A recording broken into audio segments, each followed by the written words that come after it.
All right, so here's the $1,000,000 question. How do you feel about your future? And more importantly, what can be done about it?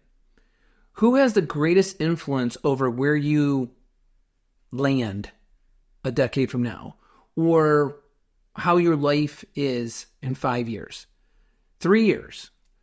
Who's going to impact you the most on that? Where does that come from? Because your future is up to you and nobody else. Why would I be wanting to share this on my podcast and YouTube channel today? Because I want to give you doing this actions, and I want to share with you successful pathways that you could achieve true freedom in your life, which by me definition is having economic stability paired up with optimum time flexibility. When you have financial stability with time flexibility, you really have achieved a level in life and existence and happiness of freedom. Because I really think that's the most important. See, happiness is inside you. You're not chasing it. You already have it. You just have to be able to express it. You have to be able to feel comfortable not being suppressed and not being stressed, not being, distracted or, being deflected in your efforts and in your concerns and in what mentally occupies your mind as a consideration.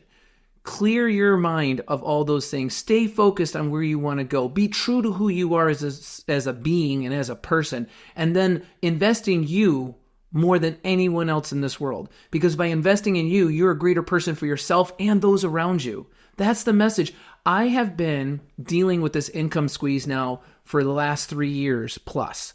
I saw this coming and we've been talking about it. We have the progressive PT practice model. We have the pay for performance model. We have outsourced virtual front desk, continuing each and every month to scale it up, create greater levels of efficiency for you to use an outsourced model, have a greater degree of confidence to go to bed at night knowing this is a whole sector of your business you no longer have to manage. You don't have to pay taxes, payrolls, sick days, vacation days, bad hair days. All of those problems go away. Recruiting, hiring, the inflating payroll. We have people paying $20, $23, $24, $25 an hour for front desk staff. All of that can go away. Not to mention billing, and that continues to scale and get even more economical for you as well. So this podcast isn't about the mechanics. We have the mechanics. I know I can show you how to actually run a more efficient and more productive practice with a greater net revenue, but most importantly, greater work-life balance.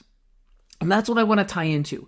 By survey, over 2/3 of Americans today feel they're worse off today than they were 4 years ago. Now, this isn't political. It's just the survey. I'm just giving you the survey data. I don't care who's in office. That's the fact.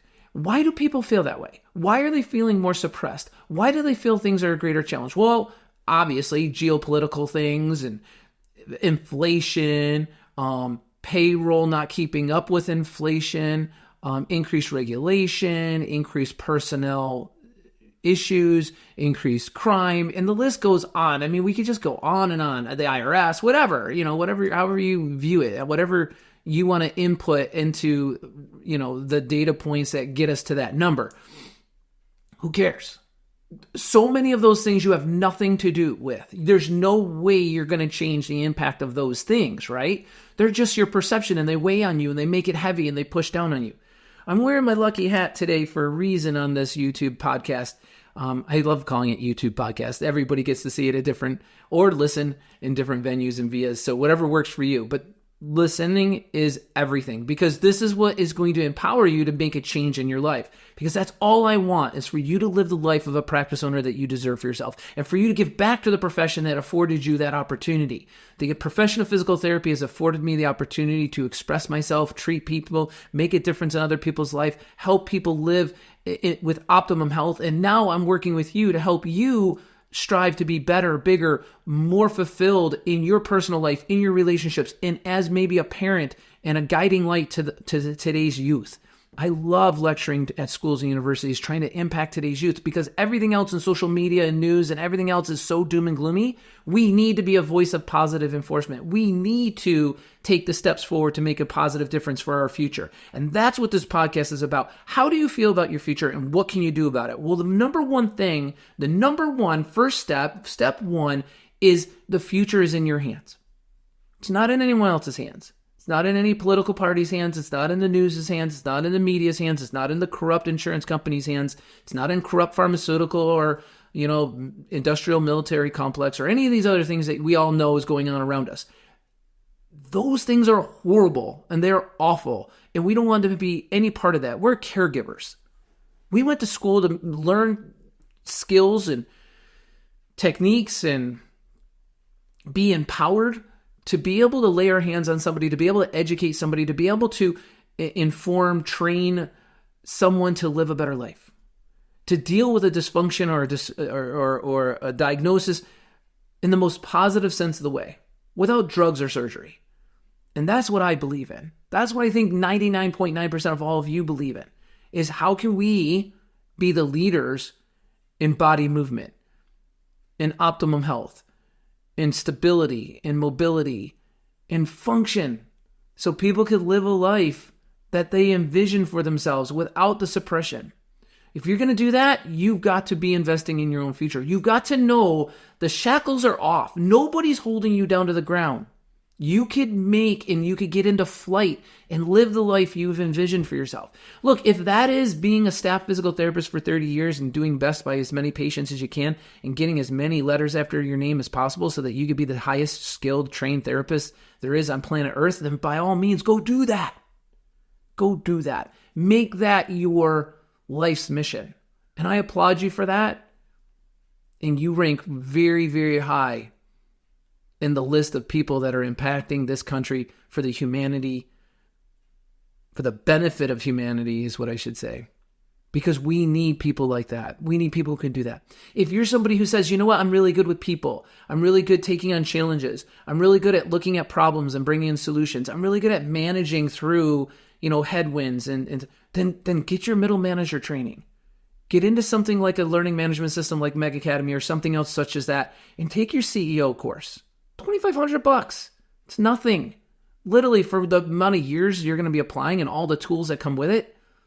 You want to get the full hat because you're an owner and you need to train your staff around you and build a management team, and you need to invest in your staff and do proper hiring and orientation, proper post-onboarding training, give the proper documents, don't do erroneous things with bad forms and templates and things that you're not sure of. You want to get the confidence and certainty about the future of building a private practice. Then get your Meg Platinum package or something similar.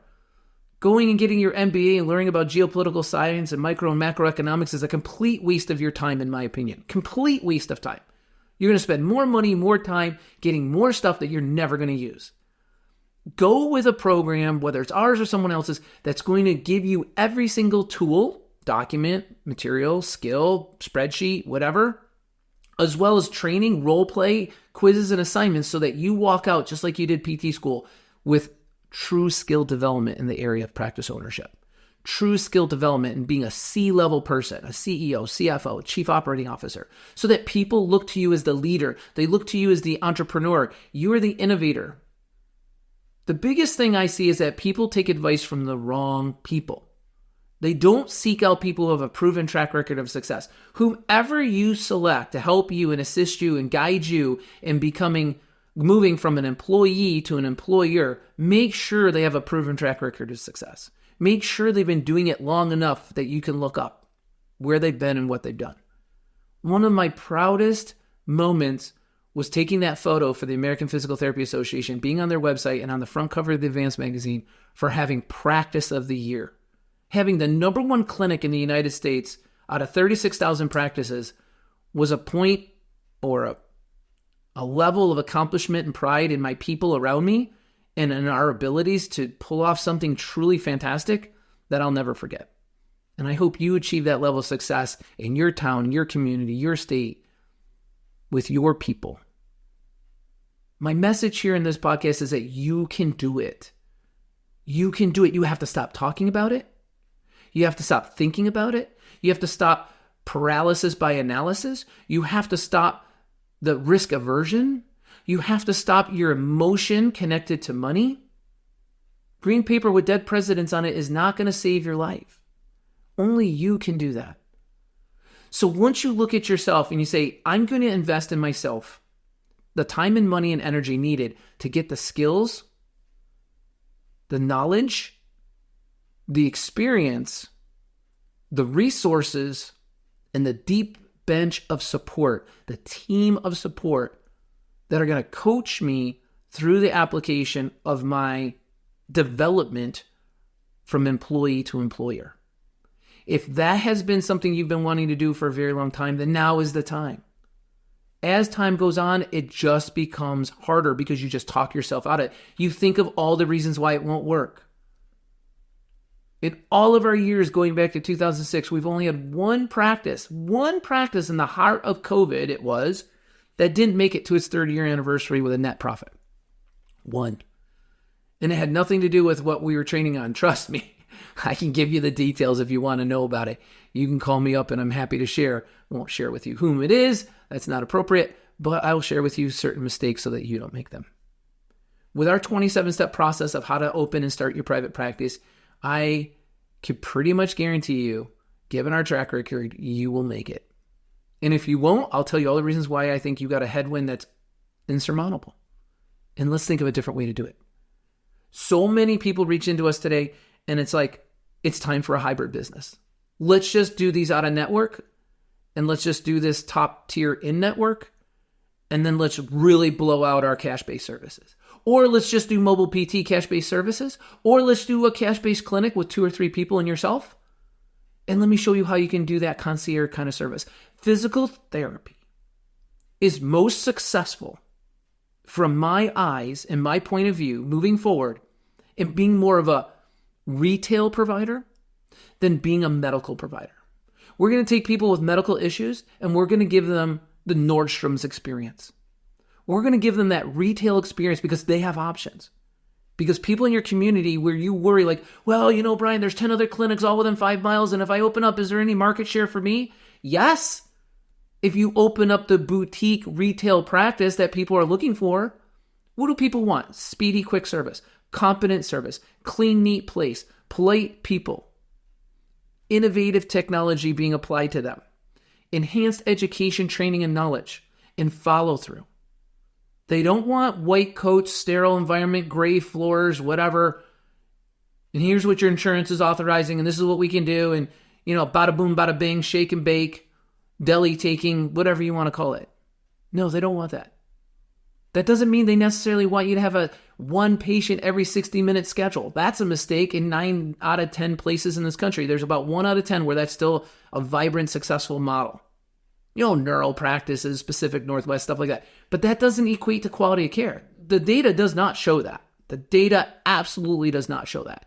You can have a very successful 40-minute schedule, 45-minute schedule, even in certain environments with the support staff and the volume, knowing the 4 key principles of how to run it, patients coming in every 30 minutes, staying 55 to 65 minutes throughout their entire care. There is a way to do that. 4 key steps to make that work. You have to have particular demographics. You have to be set up in the pods and teams for a team approach. And you can do that very well. Number 2, the past does not dictate your future. The second key element I want to share with you is your past does not. If you've had past failures and past ruins, learn from them. Note them. What did you do wrong? What could you have done different? When should you have done something different? Most often people have blinders on and they're la, la, la, la, la. I just want to do what I want to do. Why? Because you're emotionally connected to what you're doing. We've recently been embracing a complete reform here at Meg Business Management across all of our services. You know why? Because 2024 is not 2022. In the last 24 months, our entire industry has turned itself around. Turned itself, I don't know, good or bad. I don't really care. The coin has flipped over.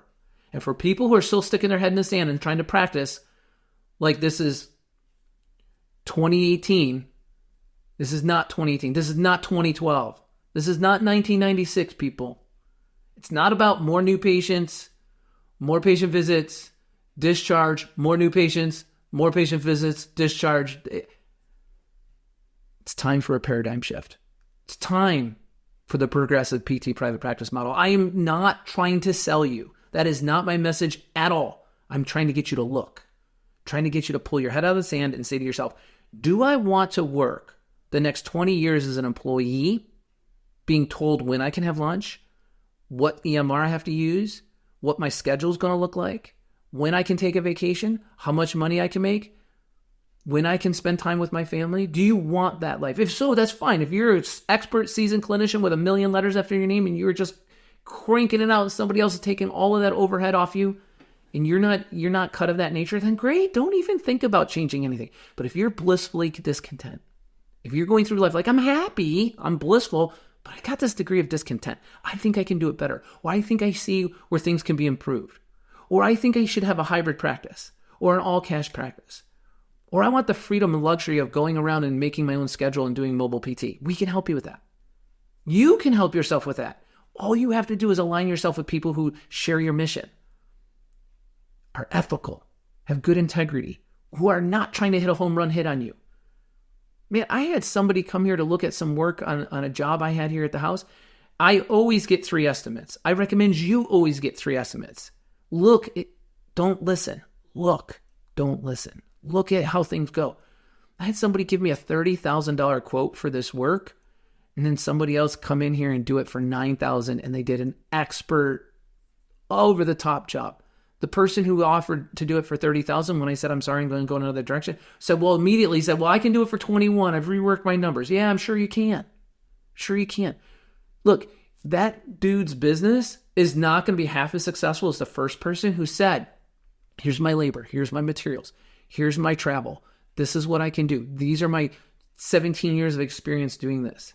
This is what it costs for me to perform the actions that you need here, the work you need done to the level that you're looking for it to be done at. I'm not trying to hit a home run hit on you. All I want is for when this job is done, that you look back on it and say, I made the right decision. And that 7 other people who compliment on this work, that you pass along my name so that they know where that work came from. In other words, his success is interdependent upon your success. I've always said to my staff, we're only as good as the number of people we can help succeed in their goals, reach their ideal scene. The more we're invested in your goals, directions, drive, ideal scene, outcomes, your success leads into our success. Because we're in the business of helping you succeed in business. The more you feel that the people you're working with are in the business of seeing your business succeed, the more you're aligned with the right people. Your past, though, can't hold you back. You can't be stuck in a loop of failure. I had a family member once who shared with me that he had a notebook. And he said this notebook was a notebook of all his past bad decisions, all his past failures. And I'm like, what good is that? So it reminds me of what I've done wrong. I said, well, what have you done right? And he just didn't even have any answer. He's like, well, I am where I'm at, but you're chalking it up to being limited, or you haven't quite achieved or reached where you may have wanted to be because of these past failures. And so you just keep reminding yourself of them. Who wants to be married to the person who constantly reminds you of your past failures, where you can never get back into good graces? You're always being reminded of the things you've done wrong or the way you are. Like they immediately jump into, well, you always do this and you always do. No, I'm dealing with this situation. Like this moment right now in time is what's important. Let's both reflect on what's going on now and let's see how we can work through this without bringing the past into it. That's the important thing. It's not about the past, guys. It's in the rearview mirror. Learn from it. Make a special note of what you could have done differently and hang on to that. Make a notebook of that. Make a notebook of those successful actions. The past should not hold you back from achieving your goals of the future. That's my big message on key point number 2. Point number 3, perception is king. Perception is king. It is at the top. There's nothing above your perception. How you perceive yourself. Let's start with that. Perception number 1, how do you see yourself? Are you worthy? Are you worthy of taking that risk? People say, Brian, how much does it cost to start a private practice? Or how much does it cost to open a second office? I'm talking to all of you who already are in private practice. You have 1 office, 2 offices, maybe you have 5 offices. And you're like, man, we're struggling. Get your head out of the sand. Stop hitching your wagon to the past. Your past brought you to the present. That's it. Has nothing to do with your future. If you hang on to the mistakes of the past, then you're going to be stuck in this loop. Past, present, past, present, past, present. You're not going to move forward.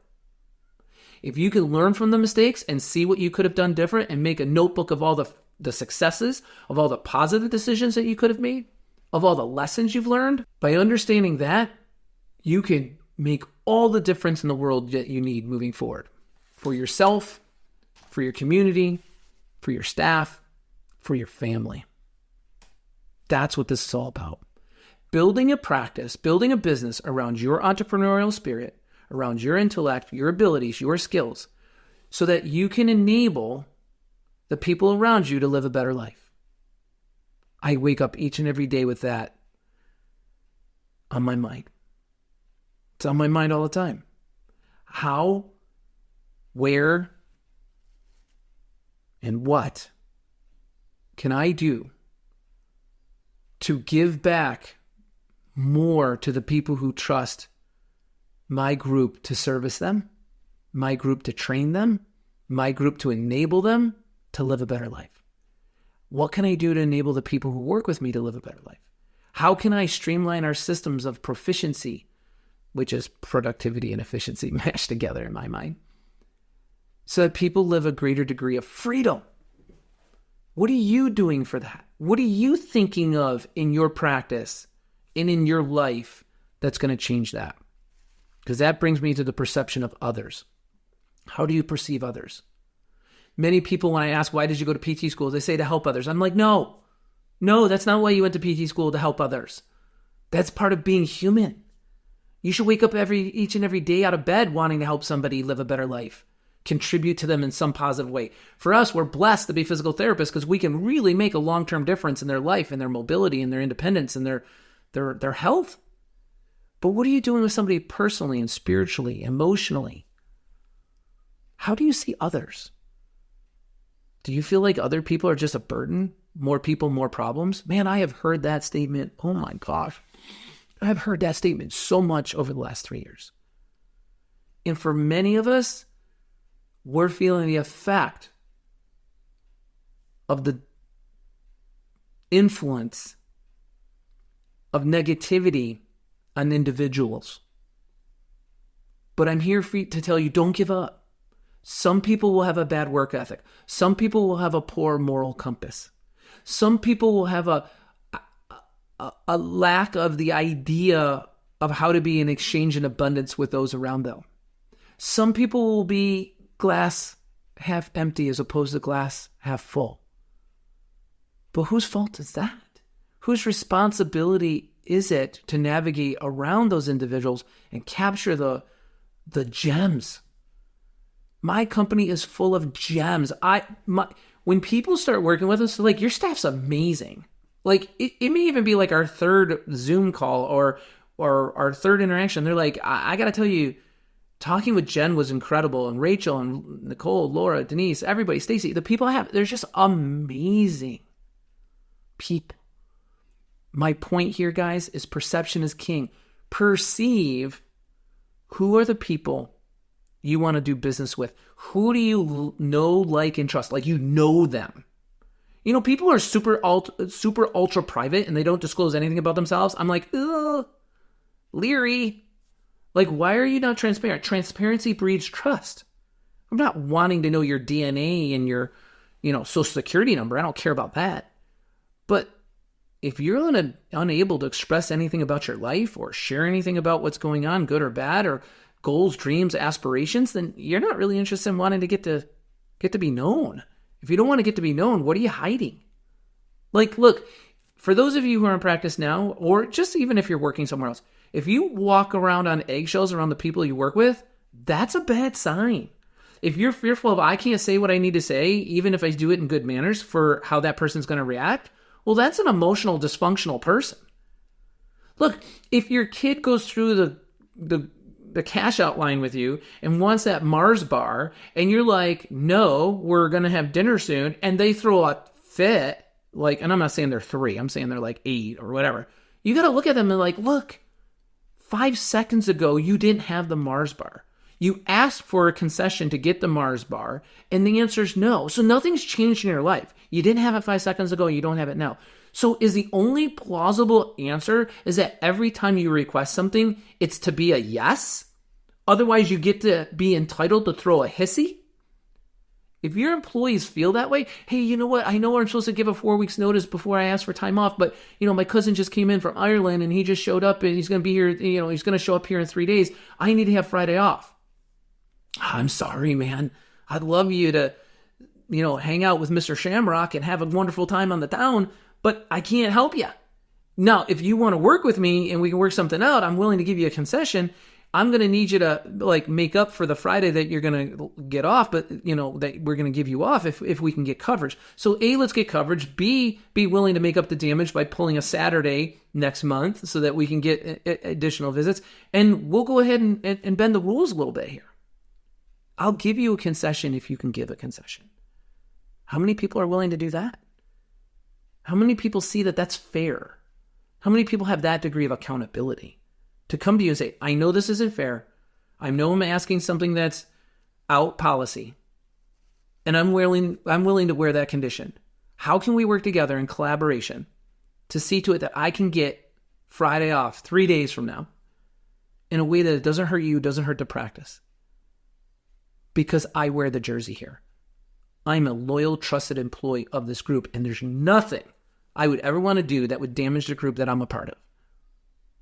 Can you say you have those people working for you? Can you say you are that person, that you see it that way? Or do you justify, the owner makes a ton of money, they're fine, they could write it off, or the owner does, or all that. You want to dig something up from the past to justify your misbehavior. See, this is the training we put through. Soft personnel management skills to get people to understand that they have to be accountable and responsible to those around them, not just to themselves. Changes the whole dynamic at work. Changes everything you're about to experience when you work in a practice like that. But that has to be bred in. That has to be taught. That has to be trained. That has to be tested. You need confront. You need discipline to pull that off and be successful in practice. Honestly, the top 10% of practices in the country are because people who lead them know this already. They understand that you can say no in the cash out line and expect appropriate normal behavior as a result. That you're not going to put up with stomping of feet and hissy fits with your staff, nor your children. How do you perceive the environment is next? Do you see that I look outside my window and all I see is green grass, green trees, babbling brook. I say the same thing in my business. All I see is opportunity, people in need, referral sources looking for quality providers, staff looking to find a happy home, wanting a job where there's going to be a ladder of employment opportunities afforded them, where there's going to be special, benefits included in this position that I wouldn't get somewhere else. Maybe it's a tuition reimbursement program. Maybe it's some sort of pay for performance model where the sky's the limit. The more I apply myself, the more earnings I can make. Look, if you're still paying people salary and benefits, I'm paying you $90,000, add 30% on top of that $90,000 because that's your benefits in all, most on average. You're paying a lot. But you know what? That person has no motivation to work any harder or any longer than what you're giving them because it's this guaranteed locked in price.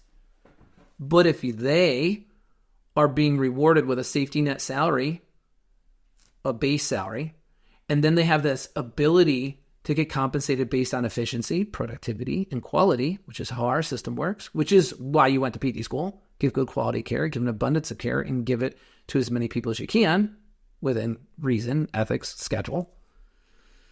Then I want to reward you for that. And I want you to know that you are in the driver's seat of your income. You can offset this 8.9% increase in inflation over the last 36 months. It has been done to you. What are you going to do about it? Do you work for an employer who's going to enable you to succeed in outperforming that environment? Time and money.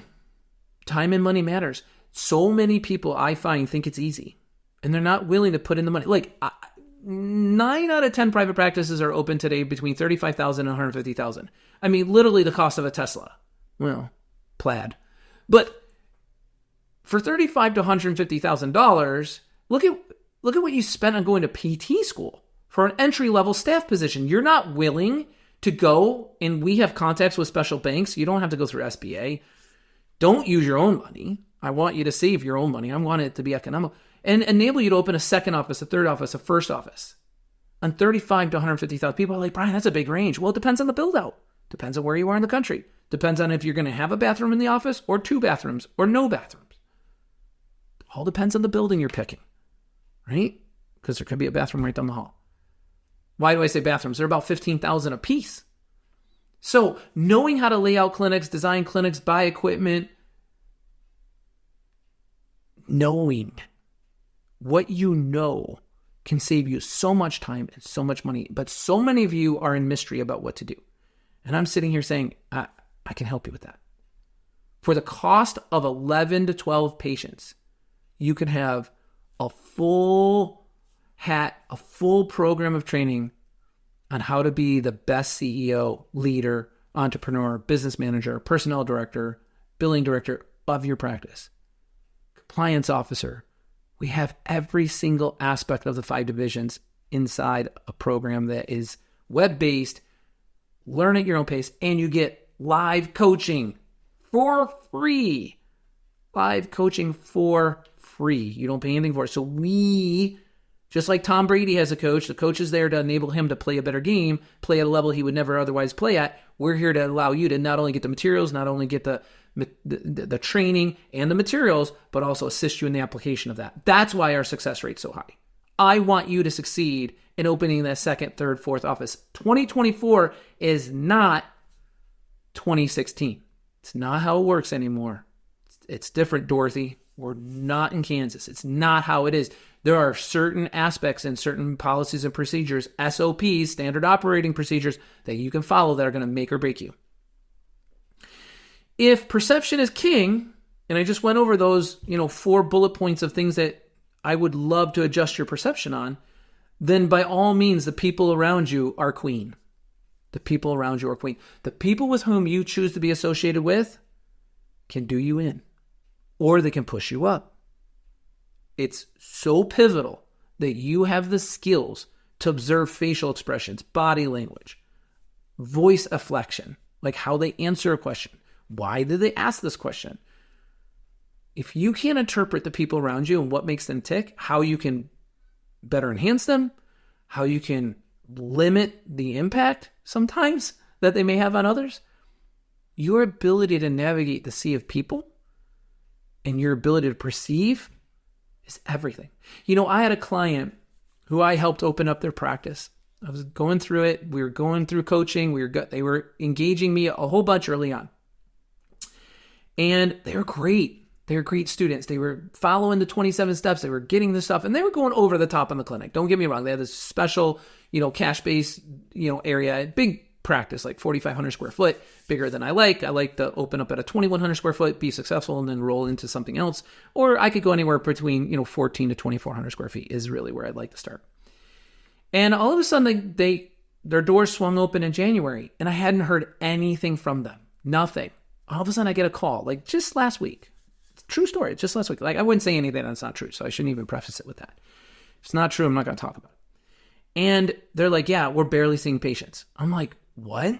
You opened in January and they're just trickling in? Like, what's happening? Like, why are you just calling me now? It's April. Like, why weren't we on the phone every single week? You have unlimited coaching. That's what it's for. Yeah, we were getting advice from, my spouse's father, who works in a relatively close healthcare kind of business. I'm like, yeah, but does he work in the outpatient physical therapy practice? No.